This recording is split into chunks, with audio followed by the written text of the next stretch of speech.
ஆகவே யார் இயேசுவனிடத்தில் வந்தாலும் அவர்களுக்கு அவர் அற்புதம் செய்வார். யார் இயேசுவே என்று கூப்பிட்டாலும் அவர்களுக்கு விடுதலை தருவார். இன்றைக்கு உங்களுக்கு அவர் அற்புதம் செய்ய போகிறார். இன்றைக்கு இந்த இடத்தில் உங்களுக்கு ஒரு விடுதலை தரப்போகிறார். இந்த நோய்களை மாற்றி ஒரு அற்புதமான சுகத்தை இயேசு உங்களுக்கு தரப்போகிறார்.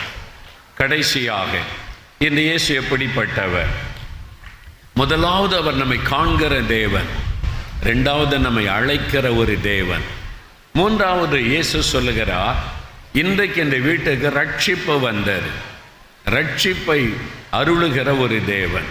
ரட்சிப்பு என்று சொன்னால் பாவத்தில் இந்த விடுதலை, பாவ மன்னிப்பு, பாவ பாரத்தில் இந்த விடுதலை, பாவம் மன்னிக்கப்பட்ட சமாதானம், சந்தோஷத்தை பெற்றுக்கொள்ளுவது.